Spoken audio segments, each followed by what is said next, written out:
Sur cette chaîne YouTube, je parle d'Amazon KDP, le business d'auto-édition sur Amazon, et pas spécialement d'investissement comme je vais le faire dans cette vidéo. Mais dans cette vidéo, j'avais envie d'élargir un peu le sujet et donc de parler d'argent, de parler de comment j'investis mon argent en 2025. En fait, si tu suis cette chaîne YouTube, c'est que tu es de près ou de loin intéressé par ce sujet, puisque tu as envie de créer un business KDP, donc tu as envie d'augmenter tes revenus, que tu sois salarié, indépendant ou entrepreneur. Ces revenus pour en profiter dans la vie de tous les jours, mais aussi peut-être pour les investir, pour les transmettre à tes enfants, créer un patrimoine, que sais-je. En tout cas, tu as envie d'augmenter tes revenus et d'en faire quelque chose. Donc dans cette vidéo, je vais te donner ma vision des choses, comment j'investis en 2025 mon argent. Et je suis en France, je suis pas expatrié à Dubaï dans un paradis fiscal à 0% d'impôt. Donc je vais te montrer ma vision des choses, pourquoi je suis en France et je compte y rester, pourquoi je pense qu'il est possible de s'enrichir en France avec les bonnes stratégies, et je te dévoile tout dans cette vidéo. Alors bien sûr, j'ai pas encore 100% prouvé ce que je vais avancer puisque j'ai que 28 ans et que je suis au début de mon parcours d'investisseur. Mais je pense avoir une bonne vision des choses, et en tout cas, je fais cette vidéo à la fois pour moi dans 10 ans pour voir si j'avais raison et si ma vision a évolué, pour également juste parler de ce sujet parce que ça m'intéresse, et si ça peut t'aider et te motiver parce que tu es en France et que tu comptes y rester, eh bien ce sera gagné pour cette vidéo. Je vais tout expliquer, te montrer comment j'investis mon argent en 2025 en France. C'est parti. Alors c'est parti avec la vidéo. Déjà, premier disclaimer, ceci n'est pas un conseil d'investissement. Bien évidemment, c'est juste un retour d'expérience qui correspond à ce que je fais aujourd'hui dans ma vie, mais en aucun cas je ne suis conseiller financier ou autre, donc c'est pas un conseil d'investissement. Prends cette vidéo avec des pincettes et prends du recul. Ces disclaimers, attention, ça va pas être juste un disclaimer chiant en début de vidéo, c'est surtout que je vais te donner du contexte, notamment il y a 4 disclaimers puisque j'ai pas mal de réseaux dans le business en ligne français, je côtoie pas mal d'entrepreneurs qui ont plus ou moins de succès, etc. Et donc je fais certains constats, et ma stratégie d'investissement, je l'ai développée en faisant un petit peu tous ces constats de pièges dans lesquels sont tombés certains amis, de réussites qu'ont eu certaines personnes que je connais, etc. Et donc vraiment, reste bien dans cette première partie de vidéo, les disclaimers sont aussi importants que la suite et ça va mettre en contexte vraiment la stratégie que je vais te développer par la suite. Donc disclaimer 1, ce n'est pas un conseil d'investissement. Juste avant, à propos, pour te donner un contexte, donc bien sûr je vais donner mon retour d'expérience et pourquoi j'investis comme ça. Si tu me connais pas, je m'appelle Nicolas Rocher, donc je parle d'Amazon KDP sur cette chaîne YouTube. KDP, c'est le business d'auto-édition sur Amazon. On publie des livres sur Amazon, Amazon imprime, expédie et on touche des royalties. Ça fait depuis 2019 que je fais ça. J'ai généré mes premiers 1000 € par mois en 2019 et puis j'ai tout documenté sur ma chaîne. Quelques années plus tard, je génère plus de 400 000 € par an sur KDP avec mon associé. En parallèle de ça, j'ai un programme d'accompagnement, l'usine à best-seller. J'ai créé aussi le best-seller event, donc tout un écosystème autour de l'édition sur Amazon. Et tout ça fait que du coup, j'ai plusieurs business. J'ai Amazon KDP, la formation, donc l'accompagnement, l'usine à best-seller, cette chaîne YouTube qui me rapporte des revenus d'affiliation, etc. J'ai aussi, pour ceux qui sont des vieux de la vieille de la chaîne YouTube, Merch by Amazon, qui est aussi un business de print on demand. Tout ça fait qu'aujourd'hui, je génère plus d'1 million d'euros de chiffre d'affaires par an, donc en 2024, et plusieurs centaines de milliers d'euros de profit. Donc j'ai une certaine quantité de profit à réinvestir, mais je suis pas non plus Yomi Denzel qui pèse 30 millions par an. Donc vraiment, cette vidéo est à mettre dans le contexte. Voilà, qu'est-ce que je fais à ce niveau-là? Je pense que c'est un niveau qui est largement atteignable en France. Quand on est entrepreneur, qu'on se lance, qu'on a fait les choses bien, qu'on persévère plusieurs années, c'est réellement des revenus qu'on peut atteindre assez facilement, entre guillemets, dans le sens où je suis pas plus intelligent ou plus travailleur qu'un autre. J'ai juste fait les choses assez bien et je les ai fait de manière persévérante plusieurs années. Donc c'est vraiment des résultats que je vois avec plein d'amis qui sont entrepreneurs en France. Et donc tout ça pour te dire que voilà, ce que je fais, c'est accessible, c'est pas non plus inaccessible, et donc je te donne mon retour d'expérience à mon niveau de business en France. Disclaimer numéro 2, comme je te disais, je suis bien basé en France avec des boîtes en France, et donc forcément une stratégie d'investissement en France, c'est pas la même que si tu es à Dubaï dans un paradis fiscal avec 0% d'impôt. Donc quand on te dit investis en bourse ou investis en crypto, l'argent que tu gagnes, etc., alors que en fait la personne qui te dit ça, elle est à Dubaï, elle paye 0% d'impôt, elle a pas de comptabilité, elle peut prendre l'argent de sa boîte, la mettre sur son compte, prendre du bitcoin, faire un flip, revenir, prendre des profits, investir en IMO, refaire tout ça, c'est trop bien, c'est le monde idéal, mais malheureusement, quand on est en France, avec un pays avec beaucoup de charges, beaucoup d'impôts, beaucoup de réglementations, beaucoup de comptabilité, beaucoup de paperasse, eh bien on peut pas faire tout ça, et donc il faut avoir une stratégie qui est adaptée à la France. Et donc du coup dans cette vidéo ça va être le cas, je vais t'en parler puisque je suis basé en France et je compte bien y rester. Donc vraiment, n'imite pas les investisseurs basés dans les paradis fiscaux. Bien évidemment, ils sont très bons dans leur domaine. Si t'es toi expatrié, fais-le, mais si t'es en France et que tu comptes y rester, prends du recul un peu. La France, c'est, contrairement à ce qu'on dit, un paradis pour construire du capital, un patrimoine, mais pas pour en jouir. Et ça, je suis bien d'accord. Et on va en parler de la différence entre les deux. Et ma stratégie, elle est très long terme et en 2 temps. C'est-à-dire que pendant une partie de ma vie, je compte pas vraiment profiter de l'argent que je gagne parce que je suis en train de bâtir pour plus tard jouir. Alors que dans un paradis fiscal, quand tu gagnes de l'argent, t'es à 0% d'impôt, tu peux tout de suite en jouir entre guillemets, t'acheter des voitures, t'acheter des trucs. C'est pas vraiment le cas quand t'es en France parce que on est très imposé et tout l'argent qui sort, eh bien c'est l'argent qui est lourdement imposé. Et actuellement, même si je gagne plusieurs centaines de milliers d'euros de profit par an, eh bien je vis avec seulement 2500 euros par mois, donc j'ai pas du tout un mode de vie ostentatoire bling bling, et ça fait partie un peu du mindset à avoir pour comprendre cette stratégie. Disclaimer numéro 3, dans cette vidéo je vais te parler d'investissement, de comment investir ton argent, mais j'aimerais limite t'inciter à quitter cette vidéo tout de suite par rapport à ce que je vais dire, c'est que si tu gagnes pas beaucoup d'argent aujourd'hui, ça sert à rien de te prendre la tête avec comment tu vas investir cet argent. Je vais t'expliquer ça, et quand tu vas comprendre ça, ça va vraiment changer pas mal ton paradigme. En fait, imagine que tu sois un super investisseur, tu vas faire par exemple 20% par an de performance. Donc tu vois là, tu as 100 000 euros, et bien l'année suivante tu as 120 000, puis ensuite 20% de 120 000, 144 000 quelque chose, voilà, tu fais 20% par an. Ça, c'est vraiment, tu es un excellent investisseur. Je pense que même Warren Buffett n'a pas 20% par an en moyenne de performance au cours de sa vie. Et un bon investisseur, on va dire que tu es à 10% par an déjà si tu investis correctement, et puis l'investisseur moyen, je pense qu'il est même pas à 5% par an. Donc, disons que de passer d'un bon investisseur, ce qui est déjà une performance, à excellent investisseur, voire même irréaliste, tu vas gagner 10%. Donc si toi, tu as un capital, si tu as par exemple 100 000 euros de côté et que tu vas investir ces 100 000 euros, eh bien la différence entre les deux, elle est seulement de 10 000 euros par an. Entre guillemets, seulement 10 000 euros, c'est de l'argent, mais tu vas mettre énormément d'efforts, énormément de temps et de focus et de charge mentale pour gagner seulement un bonus de 10 000 euros. Donc en gros, focus-toi sur créer plus de revenus, créer un business et non pas sur l'investissement. Ça, c'est un conseil de Alex Hormozy, c'est en gros, si t'es pas riche, gagne de l'argent et tu verras comment tu utilises cet argent après. Ça, c'est hyper important, et en fait, vraiment, il y a quelque chose qu'il faut oublier, tout ce qui est intérêt composé, toutes ces choses-là, la plus grande force de l'univers, Albert Einstein et tout ça, les trucs qu'on nous ressort tout le temps, c'est vrai mathématiquement, mais il faut beaucoup d'argent de départ ou il faut attendre très longtemps et être très vieux comme Warren Buffett. Père riche, père pauvre, actif, passif, etc. Tous ces trucs-là, c'est du marketing pour la masse, et en fait, vraiment, ceux qui vraiment s'enrichissent, ils ont compris qu'on s'enrichit en créant des revenus, c'est-à-dire en entreprenant, en créant de la marge, en faisant des business en premier lieu, et ensuite on investit son argent. Donc la morale, c'est que si aujourd'hui tu as peu de capital, tu as 5 000, 10 000, 30 000, 50 000 euros de côté, arrête de te prendre la tête avec investir ton argent. Voilà, fais un business, crée plus d'argent, et quand tu auras plus d'argent, tu pourras vraiment te prendre la tête entre guillemets avec ça. C'est un des meilleurs conseils. Si c'est le seul conseil que tu dois retenir de cette vidéo, c'est celui-là, et quitte cette vidéo. Et sinon, du coup, si la suite t'intéresse, quand tu auras généré plus de revenus, tu peux regarder la suite de la vidéo. Disclaimer numéro 4, si tu attends de cette vidéo que je te donne un investissement particulier magique, quitte cette vidéo également. En fait, dans cette vidéo, je vais pas te parler de tiens, j'investis dans telle action en bourse ou je fais tel truc ultra précis. En fait, pourquoi? Parce que déjà, c'est pas le sujet de cette chaîne YouTube, j'ai pas une chaîne d'investissement, je parle d'Amazon KDP, ça c'est juste une vidéo hors série parce que j'ai envie de partager ce sujet et je pense que ça peut t'intéresser, et du coup, j'ai envie que cette vidéo elle soit assez atemporelle. Donc en fait, je vais vraiment te parler de ma stratégie globale, mais pas en particulier de voilà ce que j'achète, voilà ce que j'investis chaque mois. Donc, c'est pas un conseil d'investissement, c'est même pas une vidéo très précise sur l'investissement. C'est une vidéo sur ma stratégie globale, et le but c'est qu'elle soit atemporelle, donc que dans 5 ans, dans 10 ans, elle soit presque encore valable. Donc écoute cette vidéo, c'est le meilleur investissement que tu pourras faire. Ensuite, gagne des revenus actifs, et ensuite, si t'intéresse, applique ce que je vais te dire du coup maintenant. J'aime bien, avant de parler de ma stratégie, voir ce diagramme. Donc ça, c'est Tougan qui aime bien raisonner en termes de diagramme. En fait, dans les investissements, on peut considérer qu'il y a des investissements peu risqués et risqués, et des investissements court terme et long terme. Et moi, j'aime bien avoir les 4. C'est-à-dire qu'en fait, finalement, quand j'y pense, sans vraiment me rendre compte, j'ai investi dans 4 choses différentes. Et ces 4 choses, elles vont se placer sur les 4 cadrans. Peu risqué pour le court terme, risqué pour le court terme, risqué pour le long terme, peu risqué pour le long terme. Et donc, en fait, j'ai investi dans 4 choses.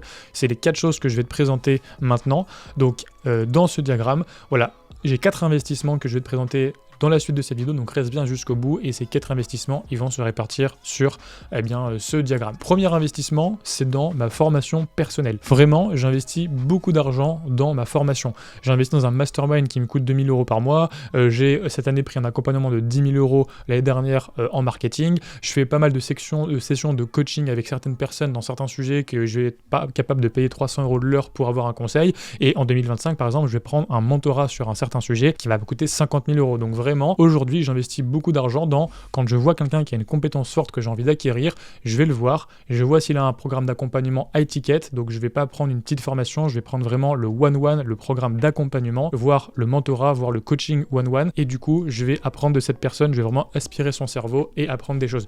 Donc, l'investissement en soi, c'est ultra important et il faut vraiment que tu investisses en soi parce que en fait, c'est vraiment ce qui va te permettre de augmenter tes revenus. Et en fait, comme je te l'ai dit, si tu as peu de revenus, tu as peu à investir, donc tu vas peu gagner à la fin. Si tu as beaucoup de revenus, eh bien, l'investissement que tu vas faire va avoir un gros impact dans ta vie. Donc, la première chose, c'est d'avoir compétence de créer des revenus et pour ça, il faut apprendre à créer des revenus. C'est une science comme une autre, ça s'apprend et du coup, ça se paye aussi. Donc, vraiment, j'investis beaucoup dans ma formation perso. Combien ça te coûte de ne pas savoir générer 5 000 € par mois? Ça, c'est souvent la question qu'on se pose. Du coup, je te laisse y réfléchir. Combien aujourd'hui ça te coûte de ne pas savoir générer 5 000 € par mois supplémentaires? Donc, l'investissement en soi, pour moi, en fait, c'est déjà le meilleur effet cumulé sur la durée et il faut le faire le plus tôt possible. Au plus tu es jeune, au plus il faut investir dans ta formation perso parce que les compétences que tu vas acquérir une année, elles vont se cumuler chaque année. Si aujourd'hui tu apprends une compétence qui te permet d'augmenter de 5 000 € par an tes revenus, et bien sur 10 ans, ça fait 50 000 €, donc c'est un gros effet cumulé. Et donc vraiment, les intérêts composés, ça marche aussi avec les connaissances et il faut emmagasiner des connaissances à forte valeur ajoutée. Et également, l'investissement, c'est risqué. L'investissement,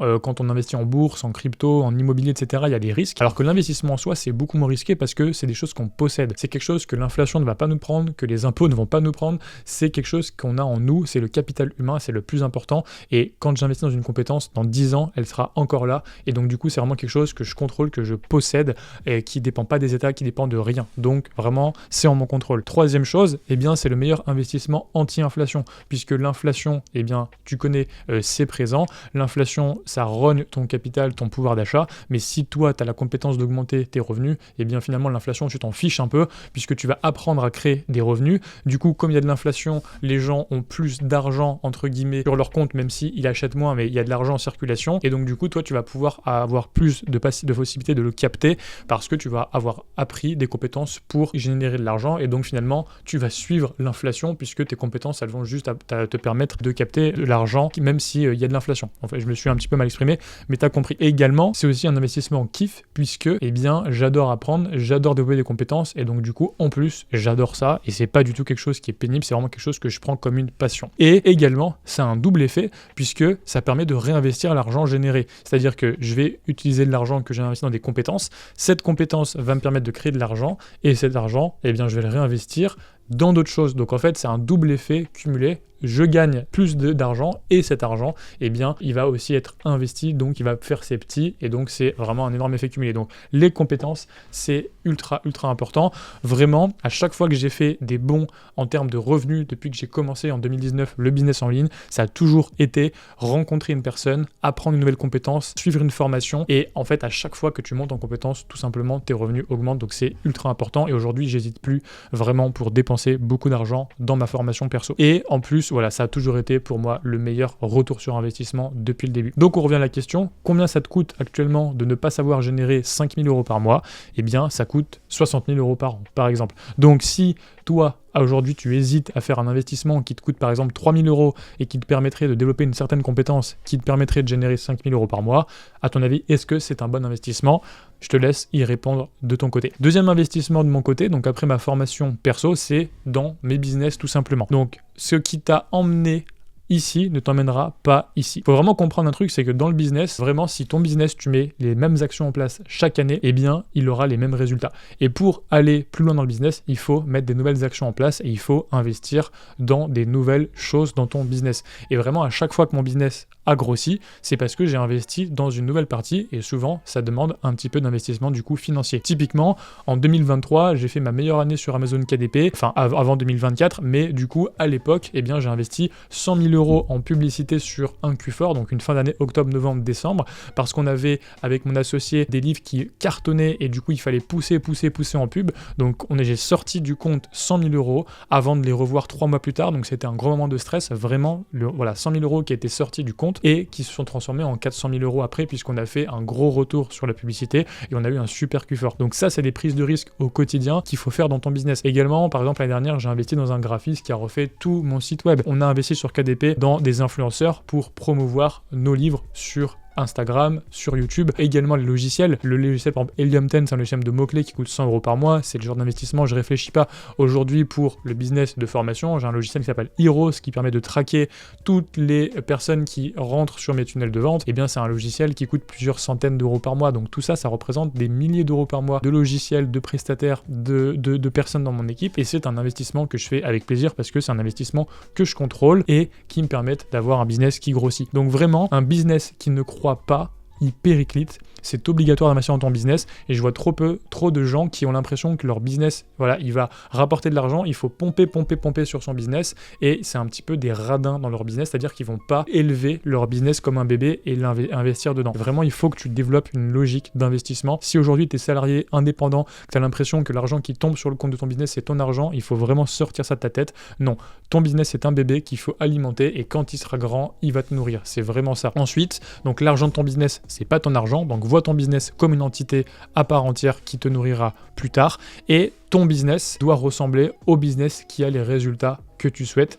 Change d'identité et celle de ton business. Qu'est-ce que j'entends par là? J'entends que, en fait, un business qui fait 100 000 €, il a une certaine tête. Un business qui génère 500 000 € par an, il a une certaine tête. Un business qui génère 2 millions par an, il a une certaine tête. Eh bien, il faut que ton business, il ait la tête des revenus que tu vises. Typiquement, si toi, aujourd'hui, sur KDP, tu stagnes à 1 000 € par mois et que tu te dis, bah, la personne à côté qui fait 10 000 € par mois sur KDP, il a des couvertures pro avec un graphiste pro et il investit 2 000 € par mois dans la publicité. Si toi, tu les fais pas, comment veux-tu avoir les mêmes résultats que lui si toi, tu mets pas les mêmes actions en place? Donc, regarde les business des autres, imite ce qu'ils font et quand ils investissent dans certaines parties, quand les personnes qui font par exemple 10 000 € par mois sur KDP, ils investissent dans la publicité, ils ont peut-être des prestataires qui font les couvertures à leur place, ils investissent dans des logiciels comme Helium 10 pour avoir les mots-clés précis sur Amazon. Voilà, ils investissent là-dedans. Si toi, tu n'investis pas, tu n'auras pas ces résultats. Et vraiment, souvent on dit, quand j'aurai les résultats, j'investirai. Mais c'est pas dans ce sens-là. C'est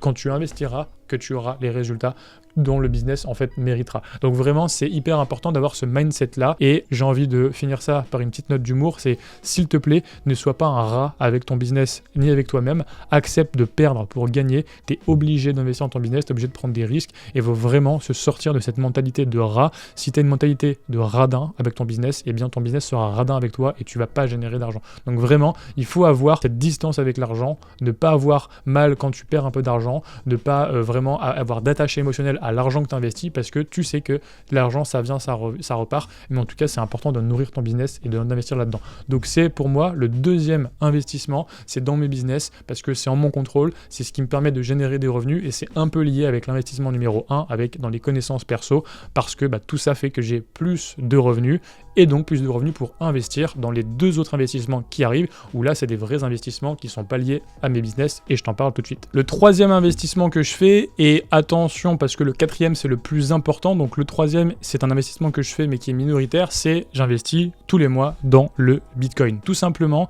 en fait, de manière très simple. En gros, on est en France, on est dans un pays avec beaucoup de paperasse administrative, etc.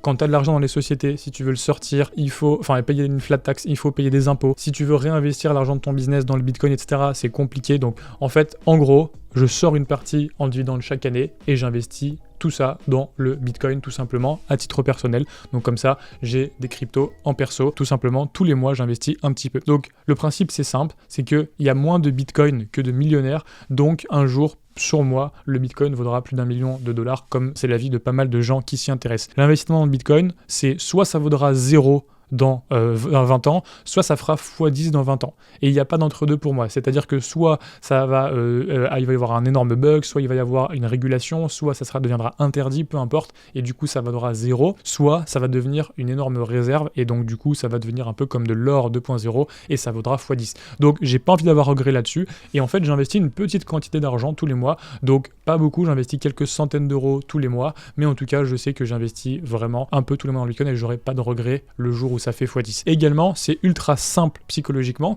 parce que comme je te l'ai dit, l'investissement, il faut avoir beaucoup d'argent avant que l'investissement devienne rentable. Et si tu gagnes peu, aujourd'hui, concentre-toi sur la création de revenus actifs. Et donc moi, je m'applique cette même logique, c'est-à-dire que tant que je gagne pas beaucoup d'argent, j'essaye d'avoir des investissements simples qui ne me prennent pas la tête. Et du coup, c'est ultra simple de sortir un peu d'argent tous les mois, d'acheter un peu de Bitcoin tous les mois sans réfléchir. Et j'ai pas de stratégie de crypto, j'achète tel truc, des NFT, je fais du trading, etc. Non, j'achète un peu de Bitcoin tous les mois, tout simplement, comme un petit peu à l'époque, un bon père de famille allait placer sur une assurance vie tous les mois. Bah moi, c'est ce que je fais avec le Bitcoin. Donc c'est ultra simple. Pas de prise de profit, pas d'impôt, pas de paperasse. Je prends pas de profit. Il n'y a rien. En fait, c'est juste des wallets et j'achète et j'accumule un peu de Bitcoin tout le temps et je verrai dans 20 ans combien ça vaudra. Et en plus, bah, cet investissement, bah, la tendance est quand même validée aujourd'hui avec l'élection de Trump puisque les États-Unis promettent de faire une réserve fédérale de crypto, notamment de Bitcoin. Et donc, du coup, il y a de plus en plus d'institutionnels qui achètent du Bitcoin. Donc, le Bitcoin, ça devient un truc qui est de moins en moins risqué. Il y a des banques suisses qui prêtent en mettant en collatéral du Bitcoin. Donc, c'est vraiment quelque chose qui devient solide. La capitalisation du Bitcoin, elle est assez grosse. Voilà, c'est un investissement qui, au final, est assez peu risqué. Donc, moi, j'investis un petit peu tous les mois dans le Bitcoin. Donc, vraiment, ça, c'est peut-être 10% de ce que je gagne maximum. J'investis pas beaucoup, mais j'investis un petit peu tous les mois. Et ensuite, le troisième investissement qui est mon gros investissement personnel,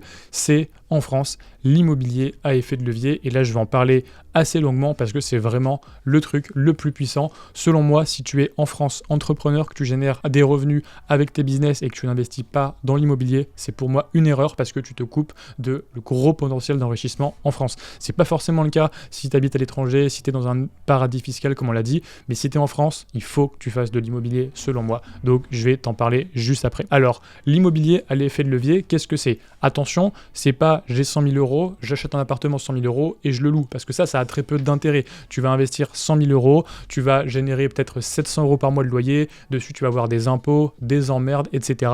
Tout ça pour gagner quelques dizaines ou quelques centaines d'euros par mois de cash flow au maximum. C'est pas intéressant de faire de l'immobilier en achetant cash. Donc il y a beaucoup de gens qui s'expatrient, qui n'ont pas d'impôts, donc beaucoup de revenus, qui vont acheter de l'immobilier cash dans des zones avec beaucoup de croissance comme à Dubaï, en Amérique du Sud, etc. Ça, c'est une autre stratégie, c'est quand vraiment tu fais de l'immobilier spéculatif sur des marchés haussiers. La France, c'est quelque chose de très stable, l'Europe, c'est quelque chose de stable en termes de prix, et donc du coup, de faire de l'immobilier en achetant cash, c'est une erreur en France. Donc moi, c'est de l'immobilier à effet de levier. Donc comment je fais? En gros, tout simplement, par exemple, je vais mettre 20 000 euros d'apport et je vais emprunter 180 000 euros à la banque. Donc du coup, j'ai 200 000 euros d'enveloppe. Je vais acheter avec ça un appartement de 200 000 euros. Avec cet appartement, il va me rapporter, par exemple, 1 900 euros par mois. Et du coup, le crédit, donc des 180 000 euros, va me coûter par exemple 1 300 euros par mois. J'ai en plus de ça 300 euros par mois de charges diverses, on va dire les charges de copro, la taxe foncière, etc. C'est vraiment à la louche, hein, je te fais un calcul grossier, c'est vraiment pour avoir une tendance globale. Et du coup, grosso modo, cet investissement, il me rapporte 300 euros par mois de cash flow. Donc ok, le cash flow, c'est ce qui reste à la fin du mois, tous les mois. Donc j'ai le crédit, il y a les charges, les impôts, etc. Il reste le cash flow. Donc c'est que 300 euros par mois. Mais en fait, c'est pas ça qui est important. Ce qui est important, c'est que je rembourse le crédit tous les mois, 1 000 euros par mois de capital à peu près sur une mensualité comme ça. Et donc du coup, finalement, je m'enrichis plutôt 700 euros par mois environ de capital remboursé aujourd'hui, plus les 300 euros de cash flow. Donc en gros, je m'enrichis environ de 1 000 euros par mois. Et c'est ça la beauté, c'est que j'ai mis juste 20 000 euros d'apport, mais derrière, j'ai 1 000 euros par mois d'enrichissement. Alors bien sûr, je ne les vois pas tout de suite, ils ne sont pas dans ma poche, ils sont en train d'être remboursés, c'est un crédit, c'est un peu virtuel, mais le jour où je revends l'appartement, il y aura certes des impôts, etc., mais il y aura du capital. Et en fait, vraiment, l'idée, c'est de le faire ça fort, beaucoup et longtemps, et c'est ça qui crée des vraies richesses en France, dans des pays comme ça, dans des pays avec beaucoup d'impôts, avec beaucoup de paperasse, avec beaucoup de stabilité, très peu de croissance. Vraiment, l'argent, il est créé grâce au crédit bancaire, et du coup, c'est ça, moi, que je fais principalement. Eh bien, j'investis 20 000 euros, et je gagne 1 000 euros par mois de manière relativement sûre, donc c'est pas tout de suite, mais c'est 20 000 euros par mois que je pourrais récupérer plus tard, et finalement, quand on y pense, le retour sur investissement, il est de 60% par an, parce que je vais faire 1 000 euros par mois, donc 12 000 euros par an, divisé par 20 000, ça fait 60% de retour sur investissement. Donc c'est vraiment imbattable. En fait, le retour sur investissement sur l'argent investi, il est énorme. C'est plus que la bourse, c'est plus que les cryptos, etc. Parce que on utilise l'argent de la banque, donc il y a vraiment une émission de dette et c'est de l'argent qui a été créé de toutes pièces et donc qu'on va capter. Donc c'est ça qui est le plus puissant en fait dans les pays où il y a un système bancaire qui est très présent. Donc la France, c'est un enfer fiscal, on est d'accord, on paye 25% d'IS, 20% de TVA, dès qu'on se sort un salaire, il faut presque doubler le salaire en charges sociales, il y a la dividende à la fin de l'année, l'impôt sur le revenu, tout un tas de taxes diverses, donc on est un pays qui est taxé au final peut-être à peut-être 60%, donc tout ce qu'on gagne, 60% part, donc ça fait mal, oui, mais si tu gagnes beaucoup d'argent, tu payes beaucoup d'impôts, si tu payes beaucoup d'impôts, tu peux t'endetter, et si tu t'endettes, tu capitalises sur le long terme, donc tu gagnes pas tout de suite, mais tu gagnes dans 10 ans, 15 ans, 20 ans. Et c'est comme ça qu'on crée des grosses richesses dans des pays comme la France. Donc le levier bancaire en France, c'est le levier le plus puissant d'Europe. La France, c'est 30% de l'encours de la zone euro, donc juste la France émet 30% des crédits en Europe, donc c'est absolument énorme. Le système bancaire français, c'est un des systèmes bancaires les plus puissants du monde. La France, il y a des taux fixes, alors que dans beaucoup de pays, il y a des taux variables, c'est-à-dire que la mensualité ne bouge pas, donc la mensualité ne bouge pas avec la variation des taux. Donc si plus tard les taux augmentent, qu'il y a des crises, etc., tous les mois, je rembourserai la même chose à la banque. Par contre, eux, les taux, ils sont renégociables, donc si les taux baissent, ça peut que s'améliorer dans le meilleur des cas, ou au pire, ça reste fixe. Et par contre, les loyers, ils sont indexés sur l'inflation. C'est-à-dire qu'il y a de l'inflation tous les ans, et dans 10 ans, dans 20 ans, les loyers auront augmenté, mais la mensualité sera toujours fixe, et donc du coup, le delta sera de plus en plus grand. Et c'est pour ça qu'en fait, les anciens se sont enrichis avec l'immobilier, parce qu'en fait, on s'enrichit grâce à l'émission monétaire, et pas particulièrement parce que l'immobilier prend de la valeur, même si ça fait partie de l'enrichissement. En fait, tout ça, on appelle ça l'effet Cantillon. Qu'est-ce que c'est que l'effet Cantillon? L'effet Cantillon, c'est que la plus grosse quantité d'argent dans l'économie, c'est l'émission de dette, la création de monnaie. C'est-à-dire que 90% de l'argent en circulation, c'est de la dette. Et donc, cet argent, il va être émis et il va arriver en premier dans la poche de qui? Dans la poche des investisseurs qui vont contracter des crédits. Typiquement, dans moi qui vais acheter un appartement à crédit. Donc cet argent, il va arriver dans ma poche, il va arriver sur mon compte bancaire et ce compte va acheter un appartement, donc il est dans ma poche.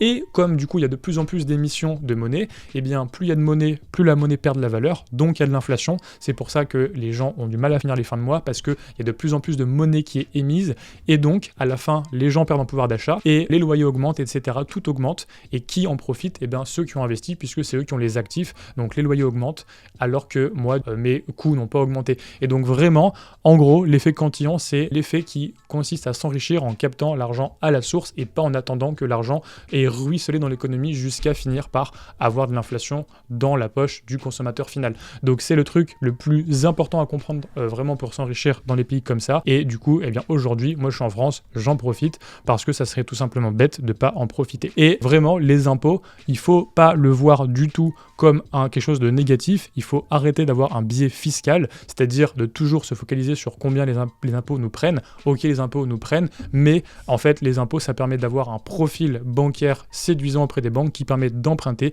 et qui permet de s'enrichir de manière détournée sur plusieurs années. Et donc moi, j'ai vraiment une vision long terme. Je m'en fiche de jouir entre guillemets au quotidien, mais je veux juste m'enrichir sur le long terme.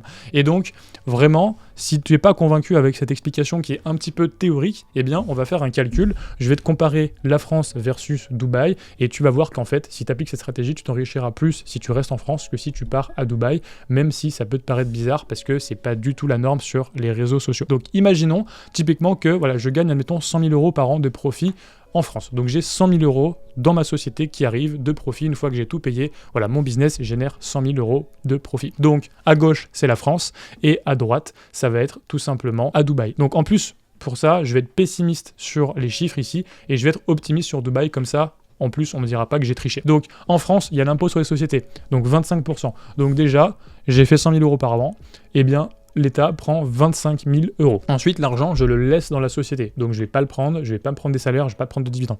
Je le laisse dans la société. Avec cet argent, donc j'ai 75 000 € qui me restent, je vais laisser 25 000 € sur le compte, et je vais utiliser 50 000 € en apport pour acheter de l'immobilier. Et avec ça, la banque va me prêter en global, elle va me prêter 450 000, donc je vais avoir une poche de 500 000 € que je peux investir.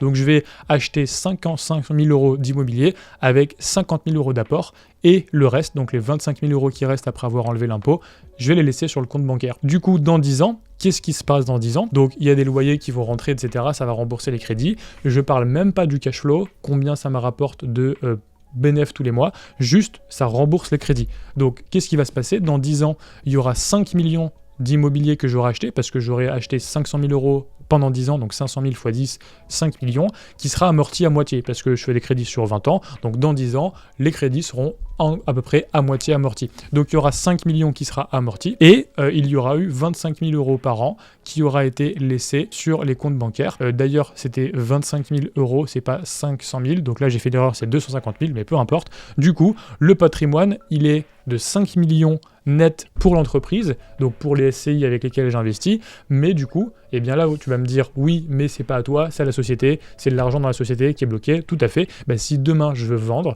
eh bien je vends tout et je vais payer l'impôt sur les sociétés plus les dividendes, enfin toutes les plus-values. On va dire qu'il me reste que la moitié, donc je paye encore 50% d'impôt sur tout ce que j'ai gagné, eh bien il me restera la moitié, donc 2 500 000 euros par exemple. Donc là, en fait, en France, eh bien j'ai gagné 2 500 000 euros de patrimoine dans 10 ans, après avoir tout payé, tous les impôts, etc.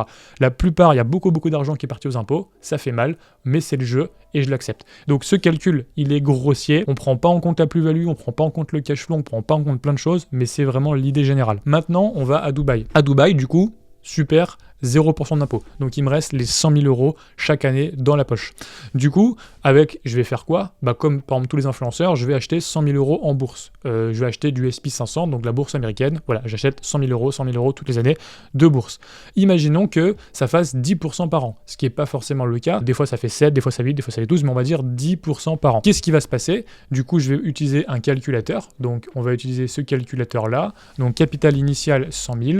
Épargne mensuelle, on va mettre 10, alors c'est pas 10 000, c'est 8 333. Donc voilà, ça fait 100 000 euros par an. Horizon, ça fait 10. Le taux d'intérêt, ça va être 10%. Et il y a donc du coup 12 mois, donc l'intérêt calculé annuellement. Et donc du coup, ça fait à la fin un capital de 1 853 000 euros. Donc j'ai investi 1 million et les intérêts ont représenté 750 000 euros. Et donc du coup, voilà, c'est ce chiffre qui est là. Donc le patrimoine dans 10 ans, il est de 1 850 000. Donc finalement, il est inférieur à celui de la France avec l'effet de levier. Donc ici, j'aurais pu prendre l'argent tout de suite. Ici, j'ai dû attendre 10 ans. Mais vraiment, si la stratégie est appliquée, eh bien, on voit la différence. Et encore, j'ai pas pris en compte ici les plus-values. J'ai pas pris en compte le fait qu'avec les bonnes stratégies, on peut faire des plus-values dans l'immobilier. J'ai pas pris en compte aussi un truc, c'est que, eh bien, 10% par an, c'est déjà optimiste. Et surtout qu'à Dubaï ou dans les paradis fiscaux, on va être incité à dépenser plus d'argent parce que le coût de la vie est plus cher. Il y a du bling-bling de partout. Il y a plein d'activités, etc. Donc, on va avoir tendance à plus dépenser. Et donc, finalement, quelqu'un qui va gagner 100 000 euros par an là-bas, peut-être qu'il va investir que 30 000 parce qu'il aura cramé le reste. Et vraiment, c'est quelque chose que je vois. Tous mes potes qui s'expatrient, ils finissent presque moins riches parce qu'à la fin, il y a tellement de super trucs à faire dans ces pays que du coup, on passe son temps à consommer et au final, il ne reste pas grand-chose. Et il y a toujours le côté un petit peu flambe bling-bling de ces pays où du coup, voilà, c'est pas forcément obligatoire, mais c'est en pratique ce qui se passe. Alors qu'en France, comme l'argent est bloqué dans les sociétés, il n'y a pas trop le choix. Au moins, on capitalise et puis de toute façon, si on le sort, on prend trop d'impôts. Donc au moins, c'est réglé. Et donc vraiment, voilà un petit peu le paysage et voilà pourquoi moi je choisis la France tout simplement pour rester pendant ces prochaines années. Alors, la conclusion sur l'IMO à l'effet de levier, c'est qu'en fait, tant qu'on pèse pas des millions d'euros, eh bien l'effet de levier, c'est-à-dire le fait d'emprunter à la banque et d'investir, c'est plus puissant que d'avoir des intérêts composés, comme on l'a vu avec le calcul juste avant. Donc finalement, de faire de l'immobilier avec beaucoup d'impôts, c'est plus intéressant que de faire des placements en direct en bourse avec 0% d'impôt comme si on était par exemple à Dubaï. La France, c'est vraiment le meilleur pays pour bâtir un capital, mais pas pour en jouir. C'est-à-dire que non, on ne peut pas en profiter tout de suite. Oui, il faut attendre 10 ans et du coup, il faut vraiment se serrer la ceinture pendant un moment et on ne peut pas vraiment profiter de l'argent qu'on gagne tout de suite comme on pourrait le faire dans des pays qui sont beaucoup plus libéraux que la France avec beaucoup moins d'impôts. Moi, ma stratégie, qu'est-ce que c'est ? C'est de build, donc de construire ça pendant 10-15 ans et puis quand j'aurai ce capital, eh bien libre à moi de me déplacer, d'aller dans d'autres pays, etc. Parce que, bien évidemment, là, on a parlé d'argent, mais il n'y a pas que ce paramètre, il y a aussi le paramètre qualité de vie, la sécurité, le paramètre politique, il y a plein de paramètres qui font qu'on peut avoir envie de quitter la France ou d'y rester, mais du coup, je rentre pas forcément dans ces débats-là, mais en tout cas, c'est un vrai sujet, et si j'ai envie plus tard, eh bien, de partir, si j'ai soit de l'immobilier en France qui rapporte des rentes tous les mois, ou alors de l'immobilier que je peux revendre et prendre le capital et ensuite me déplacer, libre à moi d'aller m'expatrier dans n'importe quel pays, entre guillemets, parce que j'aurai le capital pour le faire. Donc voilà, c'est une stratégie de build et surtout que j'ai minimisé les chiffres et qu'en étant malin avec les bonnes stratégies, en se faisant accompagner des bonnes personnes, on peut faire bien mieux que les chiffres que j'ai mentionnés ici. Donc vraiment, tout ça c'est ma stratégie et je ne l'ai pas inventé. Tenez à quand même à vraiment citer les 2 personnes qui m'ont le plus inspiré, avec qui je suis en contact direct. C'est du coup Hugo H de la chaîne H Stratégie et Fouad Berlin du podcast 10M avec co-animé avec Hugo. Donc c'est ces 2 personnes que j'ai rencontrées il y a quelques années, avec qui je suis en contact, avec qui j'échange beaucoup et qui m'ont vraiment complètement changé ma vision des choses là-dessus. Et c'est des personnes qui l'ont prouvé, en particulier Fouad Berlin qui a appliqué ces stratégies et qui est vraiment quelqu'un qui a réussi là-dedans. Ça fonctionne quand on se donne les moyens de le faire et c'est vraiment loin de tout le discours Instagram 2.0, Dubaï, expatriation, 0% anti-France, etc. Donc ça me faisait plaisir aussi d'avoir ce discours dans cette vidéo. Donc si c'est quelque chose qui t'intéresse, je te mets les liens de la chaîne de Hugo et du podcast 10M. C'est vraiment de l'or en barre. Tu vas vraiment avoir ton cerveau qui va exploser. Si tu es habitué au discours influenceur 2.0, ça va vraiment changer beaucoup pour toi tout ça. Donc voilà, c'était les 4 investissements. Et si on récapitule, finalement la formation perso, c'est peu risqué parce que c'est en mon contrôle et c'est pour gagner de l'argent tout de suite parce que je développe des compétences, donc c'est pour le court terme. Les business, c'est pour le court terme aussi parce que ça rapporte de l'argent tout de suite, mais c'est plus risqué parce qu'on investit dans le business, on ne sait pas si ça va nous rapporter. Le Bitcoin, c'est risqué, mais c'est long terme. Et l'immobilier, c'est très peu risqué parce que en faisant l'immobilier bien, on peut vraiment contrôler les risques avec les garanties loyers impayés, en achetant bien, en développant ses compétences. Voilà, l'immobilier, c'est quand même quelque chose de très sécure, même s'il y a des problèmes et il y a des chiottes qui se bouchent et puis des locataires pénibles. Mais